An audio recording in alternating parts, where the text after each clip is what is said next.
Good morning. It is Wednesday, July 6th. Thank you for joining us for this episode of Up to the Minute. I am Sade Campbell with Benjamin Escobar, who is my co-host for today. You may be recognizing there's a new team, but Up to the Minute makes sure that we keep you up to the minute. So we are standing in today for our regular host. And I would like to bring on Benjamin to tell everyone who may be new here, or just to remind our consistent viewers how they can find Up to the Minute and Houston Community College.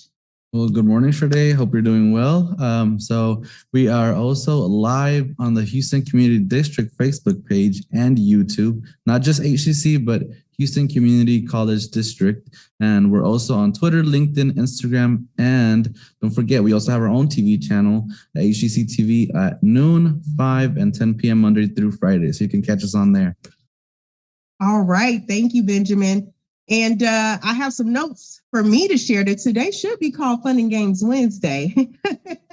I think our themes are kind of rolling based on who we have on today, because we're going to welcome someone special who is a bit of an expert on superheroes, Randall Benji, who is with our Stafford TV sister station. And Benji will be with us in about 10 minutes. Okay. I'll say Randall Williams, but carry on. Good day, everybody. Apologies. And when I read my notes, I was like, where did the word Benji come from? I just read. Thank you so much. Thank you so much for being on, Randall. Randall Williams is a media videographer for Stafford Municipal Television Channel, who is one of our sister stations. So we appreciate you coming on, and Benjamin will talk to you in a second. But first, we will talk to our first HCC guest, who is, kind of like a superhero himself, and keeping with the communications theme. We will have Carlton Abernathy, who's the HCC Communications Program Coordinator and the head men and women's tennis coach. For those who don't know that we have sports teams here at HCC, I'd like to welcome Carlton to the show. Hey, thanks for having me. Awesome. I'm so glad to see and hear. I actually support sports communications. So I am excited to hear that the sports are on their way back. We had Tiffany Lane on the show earlier this spring, and we are definitely ready for them to return. So for those that did not know, even if they knew we had sports and didn't know we had a tennis team, tell us a little bit about how the tennis team got started. Well, hey, this is Up to the Minute, so I'll give you an Up to the Minute. This is an exclusive. So our own American Taylor Fritz just took the first set off of Rafael Nadal at Wimbledon. So breaking news. There you go. Just happened. So anyway, no, we got started in 2007 actually, and I had the program director of athletics I was actually promoting one of my classes, and he saw me promoting one of my classes. We got to talking back and forth, and I told him I played college tennis at one point in my life, and he said, well, hey, would you like to coach the team? And I said, sure. So it kind of took off from there, and we've been going strong ever since, basically. Well, I mean, I guess it's the lesson to our students. You ask not, you get not, I guess, huh? Right, exactly. Well, who can play on our team or on the team? Do we have a women's and a men's team?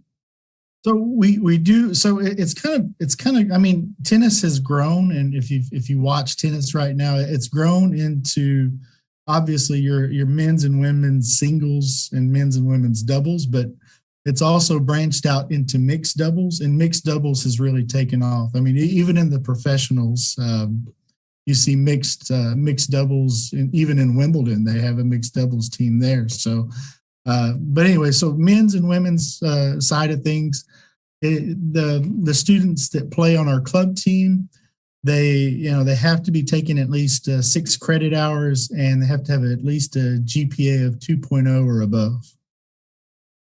Awesome. And that is an interesting fact. I think I just so happened to catch. I was like, are men and women playing doubles now? Did I miss something? Well, there you have it. And tell us a little bit about, so we have two types of teams here at Houston Community College. We have what's called club sports, which is what I understand a lot of students will connect to is the more traditional sports competition. And then we also have intramurals. And does tennis have both of those? Yeah, actually, that's kind of a good question, because a lot of people get the two confused. So club sports is kind of like extramurals, where we play, it's like our more competitive teams where we play against other schools, other institutions. And then the intramurals, we basically play everyone inside HCC. So we'll have one HCC player play another HCC player, basically. Gotcha. And sports took quite a bigger hit. I mean, with COVID, I mean, with traveling and just the close proximity and staying overnight at places, it was one of the first things that our administration had to take a deep look at and say, okay, this is something we're probably going to have to pause. So what other impact did COVID have on the team? You know, it was really tough because in 2020, when it started, we had just had our first event and we were really taken off into the season, and it was canceled abruptly, for obviously safety precautions, but nonetheless, it took a really hard hit. And, really until this past spring 22 semester, we hadn't had any sports at all. And Tiffany Lane, you mentioned her a little bit earlier. She came to me late March, early April, and said, "Do you think you could get a team together so we could compete in the Lone Star Sports Conference?" And I said, "I think so." And we kind of hustled and we got it together, and we had a successful season, and we had a full season, and that is just amazing because we got to get back out on the court for a change, which is I'm so glad we finally got to start it back up. So it sounds like tennis was one of the first sports to come back. That's awesome. And I know you had to do, from what I'm hearing, you had to have a quick turnaround to build a team back up, which was probably a bit of a challenge. What other challenges and opportunities have you seen with getting our teams back up for tennis? Well, I think the biggest challenge, really even before COVID, is, you think about it, we're a 2-year institution. So every single year that we transit, we basically lose half of our team every single year, because we have new people that come in each year, and then we have half our team that leaves and matriculates on to other things, to 4-year schools. So we lose half our team, and then we have to gain half our team back. So it's a constant revolving door of losing people, then recruiting people, and just keeping on. And so that it was really tough, especially after COVID, because we lost everybody. So that was the toughest part of it. Absolutely. And I think a lot of just programming here at HCC deals with some of the same challenges in student leadership and turnover as our students move on to bigger, greater things in their educational pathway. And with the turnover does create opportunity for new students to join the team. And so what are some of the biggest highlights you've seen coaching HCC tennis? Oh, we've got a lot. I'll go ahead and give us some credit here, in the sense that we've actually gotten a chance to play against intercollegiate teams, some of which we've actually beaten, some we have not. Even played at Division I school. So, but more so, we've also had. So we're in the Lone Star Club Conference. And we have the most Lone Star Club title conference championships out of all HCC sports. So we're real proud of that. But the bigger thing is our students, and we get to see them grow into really who they're going to be, who they're going to become, and the roles that they're going to take on. So we've got civil engineers, we've got folks that work in administration high up at Texas Children's now. We've got we have actually tennis pros now that coach tennis at country clubs, and it's just a real blessing that we've been able to have all these great students come in and compete.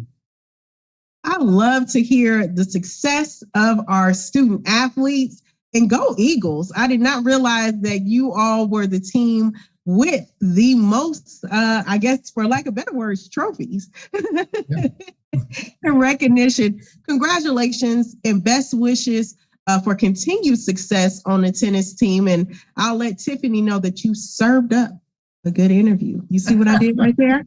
See what I did? Thank you. Thank you, Carlton Abernathy. He is our HCC Communications Program Coordinator, who also serves as double duty as the head men and women's club tennis coach. We'll have information posted after the show. So if you are interested in tennis, make sure you pay attention to those details. I want to move on now to my co-host, who I am just now realizing has a nickname of Benji, which is the earlier stumble. So Benjamin, aka Benji, I would like to invite you to move on to our next guest. Yeah, so next up we have Randall Williams. He's a media videographer for SME TV 16. So thank you, Randall, for joining us. Oh, thank you for having me. Yeah, so your name came up on one of our HCC TV staff meetings as someone who knows all about America's superhero culture. So that's how we kind of heard about you on to come on, and then you're a self-professed nerd or whatnot. Oh yeah, self-professed, and others will volunteer that information instantly. Yeah, well, we're glad to have you here. So let's get started. So we've been amazed of how Marvel and DC, just to name two, have turned into their intellectual properties into, as you say, juggernauts. But let's talk about TV and some references from the 60s. Okay, the 60s is when I think DC really locked themselves into the lead position. Of course, there is the tremendously successful Batman TV series.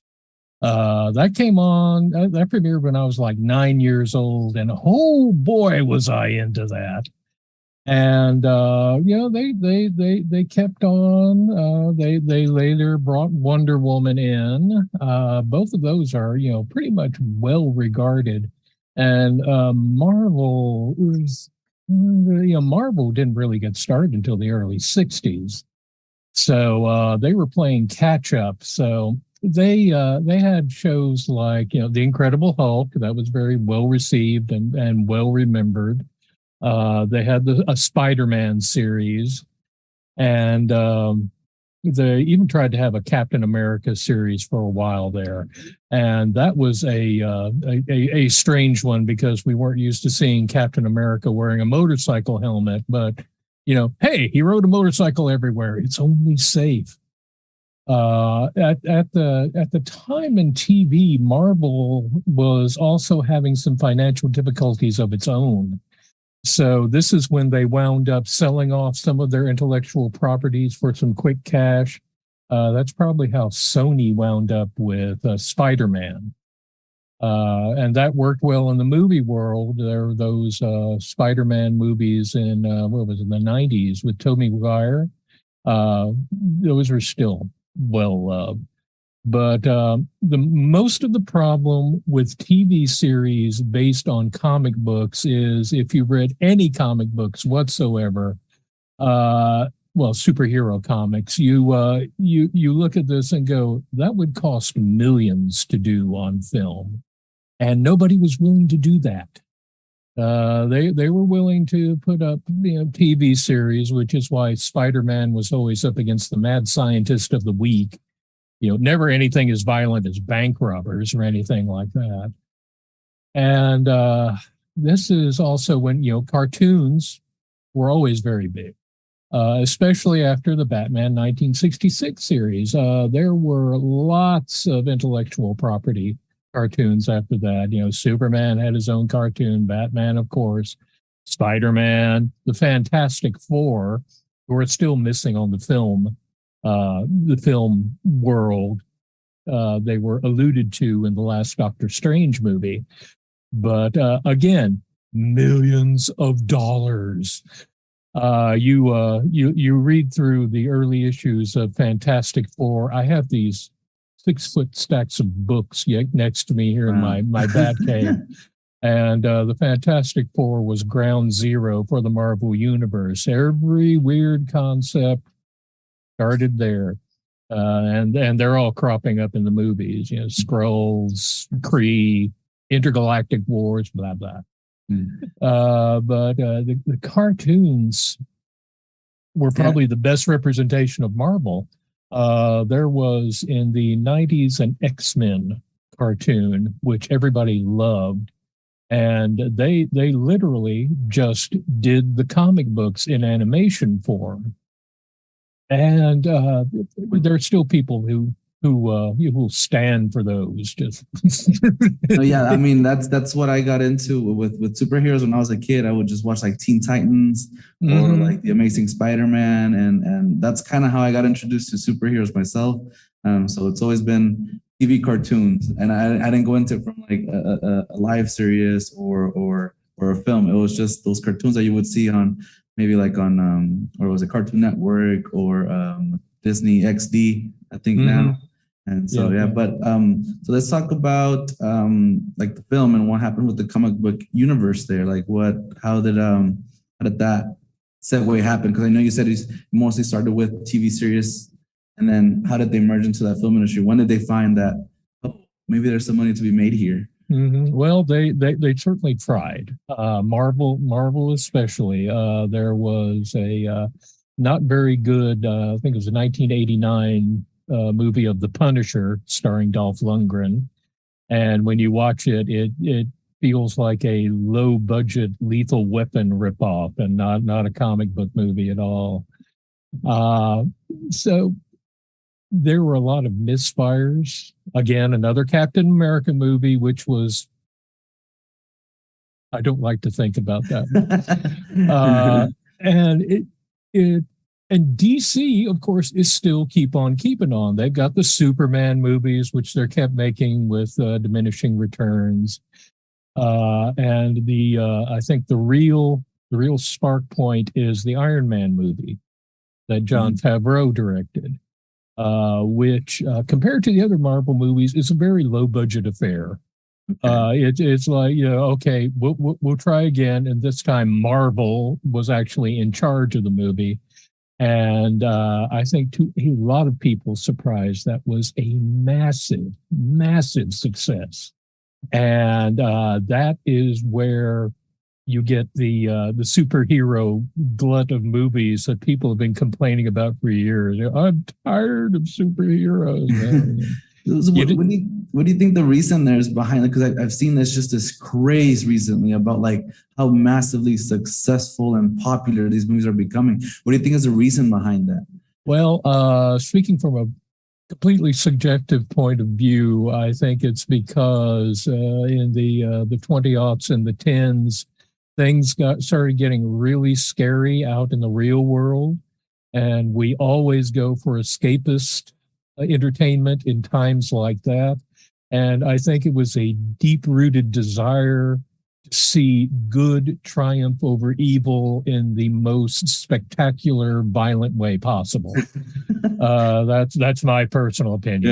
Yeah, I'm sure there's somebody who's in psychology who can give you a much better opinion, but I think that's what it was. And people refer to superheroes as our modern mythology. So we were also looking for a new mythology that would comfort us and carry us over into the scarier years of the 21st century. Awesome. So I want to do like a little speed round of like questions for you, like just like a lightning round, I guess you could say. Okay. So comic books or movies or like TV series, which one would you prefer? That's Sophie's choice right there. I actually prefer the comics. Because mainly because I've watched the movies so many times that I don't feel the need to watch them anymore. Okay. And then if you could choose any superpower, what would it be? Teleportation. That's mine too. I hate getting on a plane, waiting for hours. I'd just rather be there in 1 second. You know? Yeah, terrific time saver. Yeah. Absolutely. And then favorite superhero. Favorite superhero. My favorite comic book character isn't a superhero, so I'll just default to my other favorite superhero, which is Wonder Woman. Wonder Woman, awesome. And then always loved her. Yeah, she's amazing. And then DC or Marvel? Again, that's a tough choice. I'm going to go largely with Marvel because of their world building and now their universe building. Although DC, still all respect to them. I'm an enormous Superman, Batman, and Wonder Woman fan, but I usually go with Marvel. Okay, it's spectacular what they're doing. And then just last question, this is just what we're looking forward to with the industry. Are there any superhero movies that you're looking forward to this year? Maybe that'll just, or maybe any ones in the near future? I am looking forward to the next Aquaman movie. I love the first one. And pretty much anything Marvel is going to come out with, I'm going to go to this weekend. Of course, Thor: Love and Thunder premieres. So I'll probably be in a darkened theater with my mask on for that. All right. Well, thank you so much, Randall Williams. He's a media videographer for SME TV 16, and we'll have all your info on our post after the show. Thank you so much for being here. Well, thank you for having me. Have a good day. You too. Thank you, Benji, for a great interview. I didn't expect the lightning round, but I definitely enjoyed it. And had it not had DC versus Marvel, I think I would have been a little disappointed. So wait a second here. I got to interrupt. Oh, wow. So I'm gone for a few weeks, and you guys are doing shows on comic books and superheroes. What the heck is going on around here? Just having fun over here, you know? Oh, this is what happens when you step out of the office for a few weeks and everything goes wild. We're discussing Marvel movies, comic books. This is a community college, Benji. We talked about this before. Okay. Wow. Well, Todd, for the cameo that we did not expect, but definitely welcome. Well, good to see you guys. Good to see you guys. I hope to see y'all back on the air in a couple of weeks. All right. Yeah. Absolutely. Great seeing you. We were moving no more comic books, though. We're a community college. Okay. So we got to keep the mission in mind. Okay. Okay. I mean, have fun.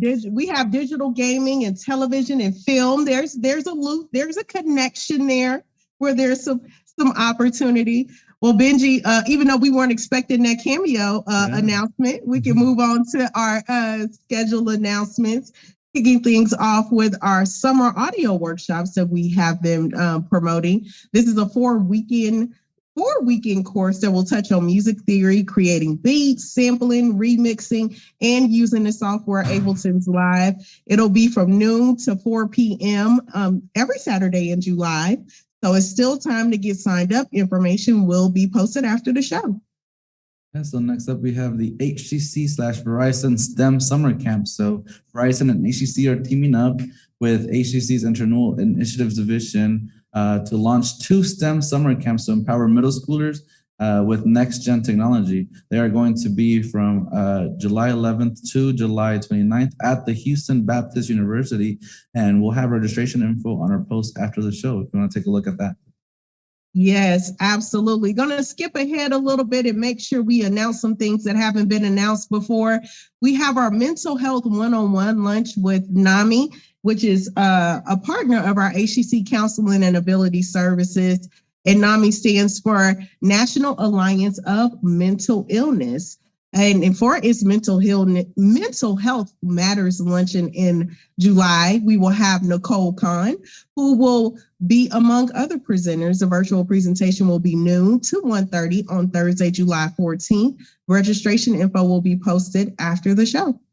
And then we have our Path to Profession. This program provides students with employment opportunities within their field of study, or they can secure positions with community business partners to earn money and gather real world experience. We'll have that link on our post after the show. All right, gonna quickly combine some things to wrap out. Want to make sure you know that HCC license plates are back and available through our HCC Foundation. Make sure you check the details after the show. And of course, in HCC fashion, per Todd, staying on mission, we're going to wrap out with an enrollment reminder here for HCC. Summer registration is still open, and our next session begins on July 11th. Still time to enroll, and fall registration remains ongoing.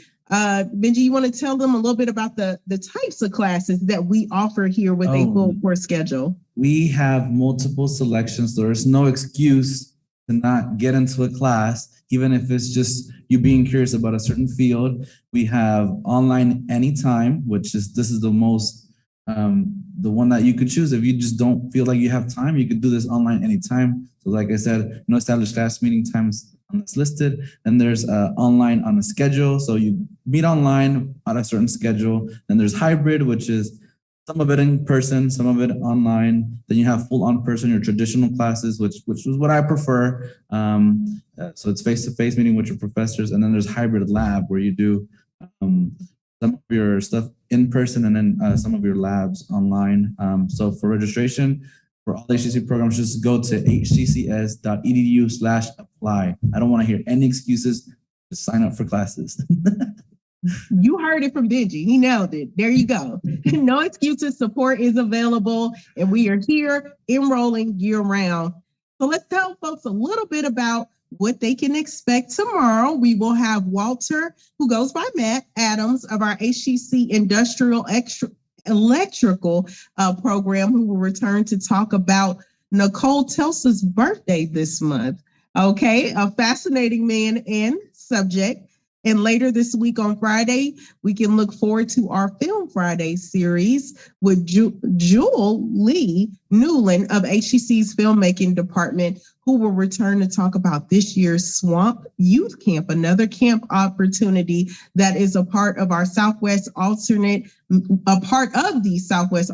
Media project. Thank you so much for joining myself and Benji, and we will see you up next time on Up to the Minute.